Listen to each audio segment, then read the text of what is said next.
Hi hello friends, welcome to SK vlog. இன்றைக்கும் வந்து பார்த்தீங்கன்னா யூரோப் கான்டினென்ட்டை சேர்ந்த ஒரு கண்ட்ரி பற்றி தான் நம்ம பார்க்க போகிறோம். இந்த கண்ட்ரி வந்து பார்த்தீங்கன்னா ரொம்ப பாப்புலரே இல்லாத ஒரு கண்ட்ரி. பட் ஆனால் வந்து டாப் 10 ரிச்சஸ்ட் கண்ட்ரியில் ஒன் ஆஃப் தி கண்ட்ரி. அதுக்கப்புறம் பார்த்தீங்கன்னா உலகத்திலே வந்து ஸ்மாலஸ்ட் கண்ட்ரி அப்படின்ற லிஸ்ட்டில் பார்த்தீங்கன்னா இது வந்து 6th பிளேஸில் இருக்குது. ஸோ இவ்வளோ சின்ன நாடு, அதே மாதிரி வந்து ரிச்சஸ்ட் நாடுன்னு சொல்லலாம். டென்டலில் வந்து ஃபேக் டீ வைப்பாங்க. ஸோ அதாவது நம்ம வந்து பல் செட்டுன்னு சொல்லுவோம் இல்லையா? ஸோ அதுக்கு வந்து ரொம்ப ரொம்ப ஃபேமஸான நாடு. ஏன்னா மோஸ்ட் ஆஃப் தி இம்போர்ட்டட் பல் செட்டெல்லாம் நீங்கள் வாங்குறீங்க அப்படின்னா, அதாவது ஃபேக் டீத்தெல்லாம் வாங்குறீங்க அப்படின்னா, அது வந்து இந்த கண்ட்ரியிலேருந்து தான் வந்து நம்ம இந்தியாவுக்கு, ஸ்ரீலங்காவுக்கு, வேர்ல்டில் இருக்க மேக்ஸிமம் ஆஃப் தி கண்ட்ரிஸ்க்கு வந்து போகும். ஸோ அவ்வளோ பெரிய ஒரு நெட்வொர்க் வந்து இந்த டென்டலில் வச்சுருக்கிறது பார்த்திங்கன்னா இந்த கண்ட்ரி. ஸோ டென்டிஸ்ட்ஸ் நீங்கள் யாராச்சும் இந்த வீடியோ பார்த்துட்டு இருந்தீங்க அப்படின்னா, இது வந்து உங்களுக்கான ஒரு வீடியோ அப்படின்னு சொல்லலாம். ஏன்னா அவ்வளோ ஜாப்ஸ் வந்து இந்த கண்ட்ரியில் இருக்குது. அது என்ன கண்ட்ரி அப்படின்னு பார்த்தீங்கன்னா லிக்டென்ஸ்டெயின். ஸோ எப்பவும் போல் அவுட்லைன்லேருந்து ஸ்டார்ட் பண்ணிடலாம். லிக்டென்ஸ்டெயின் எங்கே லொக்கேட் ஆகிருக்கு அப்படின்னு பார்த்தீங்கன்னா யூரோப்பில், வெஸ்டர்ன் பார்ட் ஆஃப் யூரோப்பில் தான் லொக்கேட் ஆகிருக்கு. இதுக்கு வந்து யார் கூடலாம் அவங்க பார்டர்ஸை ஷேர் பண்ணுறாங்க அப்படின்னு பார்த்தீங்கன்னா ஜஸ்ட் 2 கண்ட்ரி கூட தான். ஒன்று வந்து பார்த்தீங்கன்னா ஆஸ்ட்ரியா, இன்னொன்று பார்த்தீங்கன்னா சுவிட்சர்லாந்து. ஸோ இவங்க 2 பேர்த்துக்கு நடுவில் தான் இந்த கண்ட்ரி வந்து லொக்கேட் ஆகிருக்கு. அடுத்து இங்கே என்ன லாங்குவேஜ் பேசுகிறாங்க அப்படின்னு பார்த்தீங்கன்னா அஃபிஷியல் லாங்குவேஜ் வந்து ஜெர்மன். இங்கே வந்து எவ்வளோ பேருக்கு வந்து இங்கிலீஷ் தெரியும் அப்படின்னு பார்த்தோம்னா கிட்டத்தட்ட வந்து ஒரு 85% ஆஃப் பீப்புளுக்கு வந்து பார்த்தீங்கன்னா இங்கிலீஷ் தெரிஞ்சிருக்கு. ஸோ நமக்கு இங்கிலீஷ் எழுத படிக்க பேச தெரிஞ்சால் நமக்கு வந்து எந்த பிரச்சனையும் கிடையாது. அடுத்தது இங்கே என்ன கரன்சி யூஸ் பண்ணுறாங்க அப்படின்னு பார்த்தீங்கன்னா இங்கே வந்து ஸ்விஸ் ஃப்ராங்க் தான் யூஸ் பண்ணுறாங்க. ஏன்னா சுவிட்சர்லாந்து பக்கத்தில் தான் இருக்குது. ஸோ அந்த கரன்சி தான் இவங்களும் யூஸ் பண்ணுறாங்க, ஸ்விஸ் ஃப்ராங்க். ஸோ இங்கே வந்து பார்த்திங்கன்னா ஒரு ஸ்விஸ் ஃப்ராங்க் எவ்வளோ நம்ம இந்தியன் ருபீஸ்க்கு அப்படின்னு பார்த்தீங்கன்னா 94 ருபீஸ் 69 பைசா, அதாவது 94 ரூபா 69 பைசா. ஸோ அடுத்தது வீசா பற்றி பார்த்துடலாம். ஸோ அந்த ஒர்க் வீசாவில் பார்த்தீங்க அப்படின்னா கிட்டத்தட்ட வந்து ஒரு 4 to 5 டைப்ஸ் ஆஃப் வீசா இருக்குது. இதில் மெயினாக நம்ம பார்க்கக்கூடியது பார்த்தீங்க அப்படின்னா வந்து ஒரு 4 டைப் ஆஃப் வீசாஸ்ன்னு சொல்லலாம். ஸோ இதில் பார்த்தீங்கன்னா ஃபர்ஸ்ட் வந்து ஷார்ட் டேர்ம் வீசா அப்படின்னு சொல்லி ஒன்று சொல்கிறாங்க. இது வந்து பார்த்தீங்கன்னா மினிமம் ஆஃப் 1 மந்த்லேருந்து மேக்ஸிமம் ஆஃப் 90 டேஸ், அதாவது 3 months வரைக்கும் கொடுக்குறாங்க. 30 டேஸ்லேருந்து 90 டேஸ் வரைக்கும் கொடுக்குறாங்க. இது வந்து பார்த்தீங்கன்னா பிஸ்னஸ் ட்ரிப் போகணும், இல்லை வந்து ஏதாச்சும் ஒரு மீட்டிங் அங்கே அட்டன் பண்ணணும். ஸோ அந்த மாதிரி விஷயங்களுக்கு வந்து இந்த வீசாவில் தான் நீங்கள் போகணும். ஸோ இது வந்து ஒரு ஷார்ட் டேர்ம் வீசா. அடுத்தது ஷார்ட் டேர்ம் ரெசிடென்ஸ் வீசா அப்படின்னு இருக்கு. ஸோ இது பார்த்தீங்க அப்படின்னா 1 வருஷம் வரைக்கும் கொடுக்குறாங்க, மேக்ஸிமம் ஆஃப் 1 year வரைக்கும். ஸோ இது வந்து பார்த்தீங்கன்னா சீஸ்னல் ஒர்க்கர்ஸ் எல்லாம் போவாங்க இல்லையா? ஸோ அந்த மாதிரி வீசா மேக்ஸிமம் நிறைய கண்ட்ரீஸில் நம்ம பார்த்த வரைக்கும் பார்த்தீங்கன்னா சீஸ்னல் ஒர்க்கர்ஸ் வீசா வந்து பார்த்தீங்கன்னா ஒரு 6 monthsக்கு தான் இருக்கும். பட் இந்த கண்ட்ரியில் ஷார்ட் டேர்ம் ரெசிடென்ஸ் வீசா அப்படின்னு சொல்லிட்டு கொடுக்குறாங்க. இது பார்த்தீங்கன்னா கிட்டத்தட்ட அப் டு 1 year வரைக்கும் கொடுக்குறாங்க இந்த வீசா. ஸோ அடுத்தது லாங் டேர்ம் வீசா. ஸோ இந்த லாங் டேர்ம் வீசா அப்படின்றது பார்த்தீங்கன்னா மோர் தென் 1 year அப்படின்ற மாதிரி கொடுத்துட்றாங்க. இது வந்து பார்த்தீங்க அப்படின்னா டிகிரி ஹோல்டர்ஸ்க்கு மட்டும் தான் கொடுக்குறாங்க, அதாவது ஸ்கில்டு ஒர்க்கர்ஸ்க்கு. 2 years 3 years வரைக்கும் கூட கொடுக்குறாங்க இந்த வீசா. ஸோ பட் இது வந்து மேக்ஸிமமாக 5 yearsக்குலாம் கொடுக்க மாட்டாங்க. மேக்ஸிமம் பார்த்தீங்கன்னா 4 years இல்லைனா வந்து 3 years அந்த அளவுக்கு தான் கொடுக்குறாங்க. ஸோ அடுத்து இன்னொரு வீசா நம்ம பார்க்க போகிறோம். இதில் வந்து பார்த்தீங்கன்னா டெம்ப்ரவரி ரெசிடென்ஸ் பெர்மிட் அப்படின்னு சொல்லி ஒரு வீசா கொடுக்குறாங்க. ஸோ இந்த வீசா பார்த்தீங்க அப்படின்னா வந்து ஒரு 5 வருஷத்துக்காக கொடுக்குறாங்க, ஒரு அப் டு 5 years. ஸோ 1 yearலேருந்து மினிமம் அப் டு 5 years வரைக்கும் கொடுக்குறாங்க. பட் இந்த வீசா வந்து மேக்ஸிமம் வந்து யாருக்கும் கொடுத்தாலுமே பார்த்தீங்கன்னா 5 yearsக்கு கொடுத்துருவாங்க. ஸோ இது வந்து மேஜராக பார்த்தீங்கன்னா இன்ஜினியர்ஸ் அண்ட் டாக்டர்ஸ்க்கு மட்டும் ப்ரொவைட் பண்ணக்கூடிய ஒரு வீசா, அதே மாதிரி சயின்டிஸ்ட். ஸோ இவங்களுக்கெல்லாம் வந்து கொடுக்கக்கூடிய ஒரு வீசா. இந்த வீசா வந்து நமக்கு கிடைச்சிது அப்படின்னா இந்த 5 years நம்ம அப்படியே ஆல் டுகெதர் கம்ப்ளீட் பண்ணிட்டோம்னா ஸோ 6th year நம்ம வந்து பெர்மனன்ட் ரெசிடென்ஸ் வாங்கிக்கலாம். ஸோ இதுதான் வந்து இந்த டெம்ப்ரவரி ரெசிடென்ஸ் பெர்மிட்டோட ஸ்பெஷாலிட்டி. பட் இந்த லாங் டேர்ம் வீசா நான் முன்னாடி சொன்னேன் இல்லையா, இந்த லாங் டேர்ம் வீசா அதில் பார்த்தீங்க அப்படின்னா நம்மளுக்கு வந்து 3 years கொடுத்துருப்பாங்க. அதுக்கப்புறம் இன்னொரு 2 years நம்ம வந்து ரெனியூ பண்ணிவிட்டு நம்ம வந்து அங்கே எக்ஸ்டெண்ட் பண்ணியிருக்கணும். அப்படி இல்லைனா வந்து நமக்கு 4 years கொடுத்துருக்கலாம். ஸோ அந்த 4 years முடிச்சு இன்னொரு வருஷம் வந்து நம்ம திருப்பியும் வந்து ரெனியூவல் பண்ணிவிட்டு நம்ம அங்கே இருக்க மாதிரி இருக்கும். ஸோ அதனால் இந்த வீசாவோட இந்த டெம்ப்ரவரி ரெசிடென்ஸ் வீசா உங்களுக்கு கிடச்சிது அப்படின்னா உங்களுக்கு வந்து ஒரு சூப்பரான விஷயம். ஸோ 5 years நீங்கள் கம்ப்ளீட் பண்ணணும்னா டேரெக்டாக நீங்கள் வந்து பெர்மனன்ட் ரெசிடென்ஸ் வாங்கிக்கலாம். பட் இந்த கண்ட்ரியில் சிட்டிசன்ஷிப் வாங்குறது அப்படின்றது வந்து ரொம்ப ரொம்ப கஷ்டமான விஷயம். ஏன்னா வந்து 30 years கம்ப்ளீட்டாக நீங்கள் வந்து அந்த கண்ட்ரியில் வந்து நீங்கள் இருக்கணும். அப்படி இருந்தால் மட்டும்தான் வந்து பார்த்தீங்க அப்படின்னா உங்களுக்கு சிட்டிசன்ஷிப் கொடுப்பாங்க. பட் நீங்கள் 5 years முடிச்சோன்னா பெர்மனன்ட் ரெசிடென்ஸ் வாங்கிக்கலாம். ஸோ இதெல்லாம் தான் வந்து பார்த்தீங்கன்னா மெயினான ஒர்க் வீசா டைப்ஸ். ஸோ இந்த கண்ட்ரியில் பார்த்தீங்கன்னா இன்கம் டேக்ஸ் எவ்வளோ அப்படின்னு பார்த்தீங்கன்னா நம்ம மாதிரி ஃபாரின் ஒர்க்கர்ஸ்க்கு 21% அலாட் பண்ணியிருக்காங்க. ஸோ இதுவும் வந்து பார்த்தீங்கன்னா ஸ்லாட் பேசஸ் தான். ஸோ ஆவரேஜாக பார்த்தீங்கன்னா 21%. ஸோ அடுத்ததாக ஜாப் செக்டர்ஸ்குள்ளே போயிடலாம்.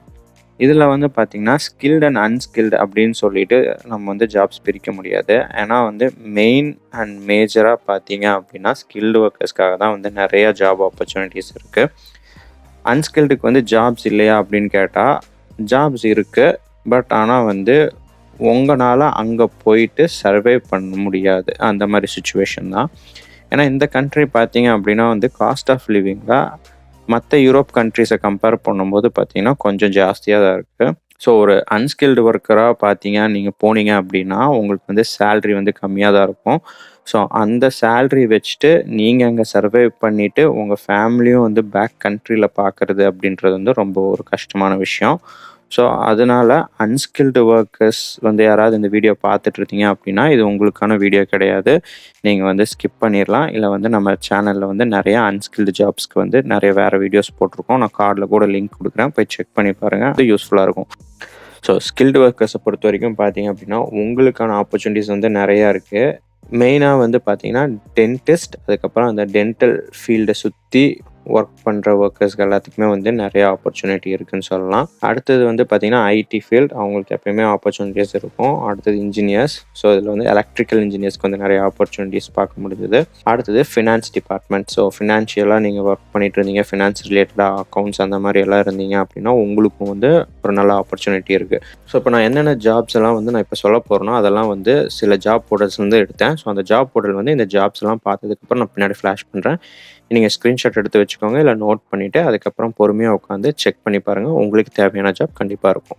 ஸோ இதில் நான் ஃபஸ்ட்டு பார்த்த ஜாப் பார்த்தீங்க அப்படின்னா ஜூனியர் எலக்ட்ரீஷியன். இவங்களுக்கு வந்து பார்த்தீங்கன்னா 4 to 5 years ஆஃப் எக்ஸ்பீரியன்ஸ் கேட்டிருந்தாங்க. இவங்களுக்கு சேலரி பார்த்தீங்கன்னா 3500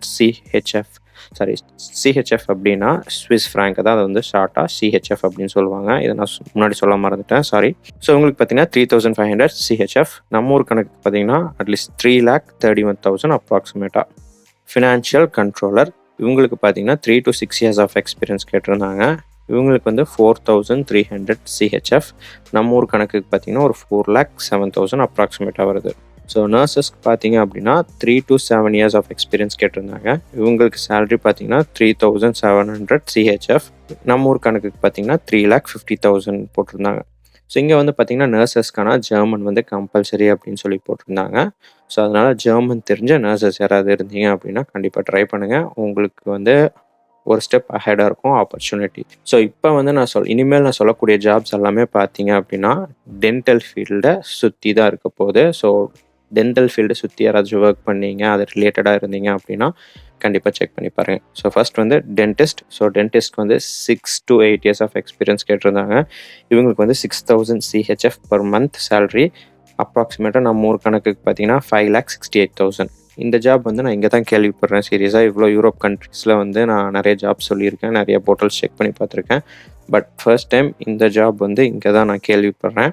டென்டல் டெக்னீஷியன் அப்படின்ற ஜாப். ஸோ டென்டல் டெக்னீஷியன் இவங்களுக்கு வந்து பார்த்தீங்கன்னா 4 to 5 years ஆஃப் எக்ஸ்பீரியன்ஸ் கேட்டிருந்தது. இவங்களுக்கு சேலரி பார்த்தீங்க அப்படின்னா 5,100 சிஹெச்எஃப். நம்ம ஊர் கணக்குக்கு 4,82,000 அப்ராக்சிமேட்டாக. ப்ராடக்ட் டெவலப்மெண்ட் இன்ஜினியர், இவங்களுக்கு பார்த்தீங்கன்னா 3 to 4 years ஆஃப் எக்ஸ்பீரியன்ஸ் கேட்டிருந்தாங்க. இவங்களுக்கு சேலரி பார்த்தீங்கன்னா 4,300 சிஹெச்எஃப். நம்ம ஊர் கணக்குக்கு ஒரு 4,07,000 வருது. அடுத்தது சப்ளை செயின் பிளானர், இவங்களுக்கு பார்த்தீங்கன்னா 5 to 6 years ஆஃப் எக்ஸ்பீரியன்ஸ் கேட்டிருந்தாங்க. இவங்களுக்கு சேலரி பார்த்தீங்கன்னா 4,500 சிஹெச்எஃப். நம்ம ஊர் கணக்கு 4,26,000 அப்ராக்சிமேட்டாக. Technical assistant 3D printing materials அப்படின்னு சொல்லி கொடுத்துருந்தது. ஸோ இதுவும் பார்த்தீங்கன்னா ஒரு டென்டல் ரிலேட்டடாக ஒரு கம்பெனியோட ஜாப் தான் இது. ஸோ இவங்களுக்கு பார்த்தீங்க அப்படின்னா 4 to 5 years ஆஃப் எக்ஸ்பீரியன்ஸ் கேட்டிருந்தாங்க. இவங்களுக்கு சேலரி பார்த்தீங்கன்னா 3,500 சிஹெச்எஃப். நம்ம ஊர் கணக்குக்கு ஒரு 3,31,000 அப்ராக்சிமேட்டாக வருது. ஸோ இந்த ஜாப்ஸ் எல்லாம் தான் வந்து நான் அந்த போர்ட்டலில் பார்த்தது. ஸோ இப்போ இந்த போர்ட்டல்ஸ் வந்து நான் இங்கே ஃப்ளாஷ் பண்ணுறேன். ஸோ செக் பண்ணி பார்த்துக்கோங்க. அப்புறம் பொறுமையாக உட்காந்து ஒரு போர்ட்டல்லையும் கொஞ்சம் டைம் எடுத்து நல்லா செக் பண்ணி பாருங்கள். உங்களுக்கு தேவையான ஜாப் கண்டிப்பாக இருக்கும். ஸோ அடுத்தது என்னென்ன மாதிரி டாக்குமெண்ட்ஸ் வந்து உங்களுக்கு வந்து விசா ப்ராசஸ்க்கு தேவை அப்படின்றத பார்க்கலாம். ஃபஸ்ட்டு உங்களோட பாஸ்போர்ட். இது வந்து பார்த்தீங்கன்னா மினிமம் ஆஃப் 6 months வந்து வேலிடிட்டி இருக்கணும். அடுத்தது விசா அப்ளிகேஷன், அடுத்தது 2 passport size photo, offer letter, அடுத்தது proof of accommodation. So accommodation வந்து அட்லீஸ்ட் ஒரு 3 மந்த்ஸுக்கு வந்து நீங்கள் புக் பண்ணியிருக்கணும். எங்கே போயிட்டு நீங்கள் தங்க போகிறீங்க அப்படின்றது வந்து அவங்களுக்கு தெரியணும். ஸோ அதனால் மினிமம் ஆஃப் 3 மந்த்ஸுக்கு வந்து உங்களுக்கு தேவை. அடுத்தது ப்ரூஃப் ஆஃப் எஜுகேஷன், இது வந்து உங்களோட டிகிரி சர்டிஃபிகேட் தான். அடுத்தது ப்ரூஃப் ஆஃப் ஒர்க் எக்ஸ்பீரியன்ஸ், உங்களோட எக்ஸ்பீரியன்ஸ் சர்டிஃபிகேட். அடுத்தது ரெஸ்யூமே, அப்புறம் சிவி. ஸோ இதெல்லாம் தான் வந்து மேஜரான டாக்குமெண்ட்ஸ் உங்களுக்கு வந்து விசா ப்ராசஸ்க்கு தேவையானது. அடுத்தது விசா காஸ்ட் பார்த்துடலாம். ஸோ இதில் ஷார்ட் டேர்ம் விசா இருக்குது பார்த்தீங்கன்னா, அந்த 90 டேஸ் விசா, அதுக்கு பார்த்தீங்க அப்படின்னா 90 CHF நம்ம இந்தியன் ருப்பீஸ்க்கு அரௌண்ட் 8,500 வருது. இது வந்து சார்ஜஸ் அதெல்லாம் சேர்த்துனா அப்ராக்சிமேட்டாக ஒரு 10,000 ருபீஸ் வரைக்கும் போகலாம். அடுத்தது ஷார்ட் டேர்ம் ரெசிடென்ஸ், அதுக்கு வந்து பார்த்தீங்கன்னா அது வந்து 1 year visa, up to 1 year. So அந்த விசாக்கு பார்த்தீங்கன்னா 150 CHF ஆகுது. நம்ம ஊர் கணக்குக்கு ஒரு 14,000லேருந்து 15,000 வரைக்கும் ஆகலாம். அடுத்தது டெம்பரவரி ரெசிடென்ஸ் பெர்மிட், இது அப் டு 5 இயர்ஸ். ஸோ அந்த விசாவுக்கு பார்த்தீங்க அப்படின்னா ஒரு 320 CHF, நம்ம ஊர் கணக்குக்கு ஒரு 30,000 அப்ராக்சிமேட் ஆகுது. ஸோ இது வந்து 30லேருந்து ஒரு 35,000க்குள்ளே ஆகலாம். ஸோ இதெல்லாம் தான் விசாவோட காஸ்ட்ஸ். அடுத்தது காஸ்ட் ஆஃப் லிவிங் பார்க்கலாம். ஸோ காஸ்ட் ஆஃப் லிவிங் அப்படிங்கும்போது ஒரு பர்சனுக்கு ஒரு மாதத்துக்கு எவ்வளோ ஆக போகுது அப்படின்றத நான் சொல்கிறேன். இது அப்ராக்சிமேட் தான், இதுதான் கண்டிப்பாக நடக்கும்னு கிடையாது. இதுக்கு மேலேயும் போகலாம், கீழேயும் ஆகலாம். ஸோ ஃபஸ்ட் வந்து இதில் என்னென்னலாம் இன்க்ளூடட்னு பார்த்துடலாம். இதில் வந்து பார்த்திங்கன்னா rent, utility, travel, food. So மேஜராக வந்து நமக்கு என்னென்ன தேவையோ அதெல்லாமே நான் இன்க்ளூட் பண்ணியிருக்கேன். ஸோ இதெல்லாம் சேர்த்துனா பர் மந்த் ஒரு பர்சனுக்கு வந்து பார்த்திங்கன்னா 1,550 CHF ஆகும் அப்படின்னு சொல்லி அப்ராக்சிமேட்டாக போட்டிருக்கேன். ஸோ இது நம்ம ஊர் கணக்குக்கு, அதாவது ஐஎன்ஆருக்கு பார்த்தீங்கன்னா இந்தியன் ருப்பீஸ்க்கு 1,46,000 அப்ராக்சிமேட்டாக வரும். ஒரு 1,50,000 வச்சுக்கலாம், இல்லை 1,40,000 வச்சுக்கலாம். ஸோ இன் பிட்வீன் 40 and 50, அதாவது 1,40,000லேருந்து 1,50,000க்குள்ளே வந்து ஒரு பர்சனுக்கு வந்து செலவாகும் ஒரு மாதத்துக்கு. ஆவரேஜாக வந்து எவ்வளோ சேல்ரி இருந்தால் நீங்கள் அங்கே மேனேஜ் பண்ணிக்கலாம் ஒரு ஸ்கில்டு ஒர்க்கர் அப்படின்றது பார்க்கலாம். ஸோ இது பார்த்தீங்கன்னா ஆவரேஜாக பர் மந்த்துக்கு வந்து உங்களுக்கு ஒரு 3,500 CHF கிடச்சிது அப்படின்னா நீங்கள் வந்து அங்கே மேனேஜ் பண்ணிக்கலாம். நம்ம ஊர் கணக்குக்கு ஒரு 3,31,000 அப்ராக்சிமேட்டாக வரும். ஸோ இந்த சேல்ரி இருந்துச்சுன்னா நீங்கள் வந்து ஆஃபரை வந்து அக்செப்ட் பண்ணிக்கலாம். ஓகே கைஸ், வீடியோட எண்டுக்கு வந்துட்டோம். ஸோ லிக்டென்ஷைன் பற்றி எனக்கு தெரிஞ்ச ஃபுல் இன்ஃபர்மேஷன் உங்களுக்கு கொடுத்துட்டேன். அப்படி ஏதாவது நான் மிஸ் பண்ணியிருந்தேன்னு நினச்சிங்கன்னா கமெண்ட் பாக்ஸில் கமெண்ட் பண்ணுங்கள். என்னோடய மெயில் ஐடி வந்து டிஸ்கிரிப்ஷனில் இருக்குது. ஏதாவது டவுட்ஸ் இருந்தால் அதுக்கும் மெயில் பண்ணுங்கள். நான் முடிஞ்ச அளவுக்கு வந்து சீக்கிரமாக ரிப்ளை பண்ணுறேன். கண்டிப்பாக இந்த வீடியோ வந்து உங்களுக்கு யூஸ்ஃபுல்லாக இருந்திருக்கும் நம்புகிறேன். அப்படி யூஸ்ஃபுல்லாக இருந்துச்சுன்னா லைக் பண்ணுங்கள், கமெண்ட் பண்ணுங்கள், சப்ஸ்கிரைப் பண்ணுங்கள் SK Vlogsக்கு. தேங்க்யூ கைஸ், தேங்க்ஸ் ஃபார் வாட்சிங், டேக் கேர், பை.